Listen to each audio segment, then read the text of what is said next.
Half-Life is a series of sci-fi first-person shooter games made by Valve Software.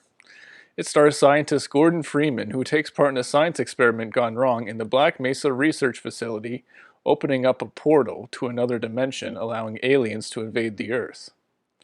The theme of technology gone wrong is one that dates back at least to the Industrial Revolution in works such as Mary Shelley's Frankenstein. There's not a whole lot of storytelling in the first game since it's mostly Gordon and others trying to escape the Black Mesa Research Facility.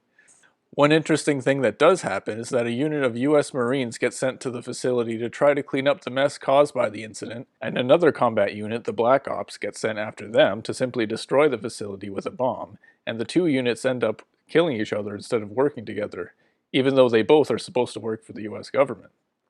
It's a bit like the chaos of the free market. Instead of cooperating with each other to solve an existential threat to our planet such as climate change, private corporations compete with each other for profit, leaving the entire planet in danger. In the second installment of the series, we see that the planet is now entirely colonized by the aliens and their interdimensional empire called the Combine. The Combine government is represented by humans led by Dr. Wallace Breen. Parallels to Vichy France during World War II come to mind, especially since Breen openly calls himself a collaborationist. But in keeping with the theme of a Marxist interpretation of the game, I'll compare Breen and the human Combine administrators to Cold War-era imperialist puppet states such as South Vietnam. Just like the Combine government, the South Vietnamese regime was a dictatorship that ruled over the people in the interest of foreign occupiers. And just like the Viet Cong, the people rose up in an armed struggle against their occupiers. So far, I've only compared the people and events in the game to the superstructure of capitalism, with the state, the army, and imperialist governments. But what about the economic base? Well, first-person shooter games generally don't get into political economics, at least as much as something like a command and conquer strategy game. So we may never know whether the aliens invaded Earth for economic benefit or they simply wanted a new place to live.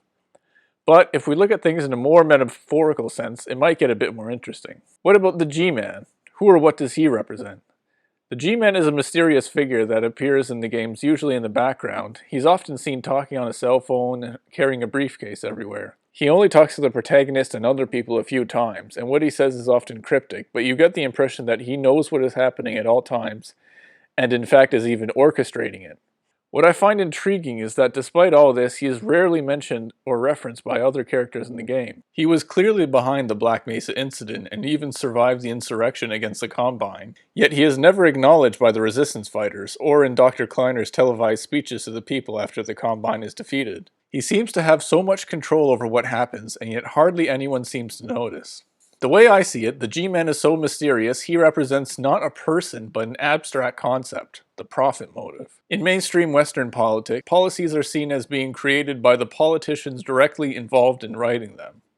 Or if the political commentators go a bit deeper, they associate them with liberalism, conservatism, or this or that flavor of capitalist political ideology. Even the most conscious left liberals typically blame society's problems on the military-industrial complex, the prison-industrial complex, big oil, big banks, and this or that section of the ruling class, not drawing the connection between all these things, the profit motive. Like the G-Man, the profit motive is the invisible force that guides so many social forces and policies in the world, and yet goes completely unnoticed. Of course, these metaphors don't all fit together perfectly. For example, if the civil protection resistance fighters really represent the communist Viet Cong, then that would imply that they're at least somewhat aware of the G-Man, as any communist at least knows that they're fighting against the profit motive as a central component to capitalism. Still, I think it makes for an interesting comparison.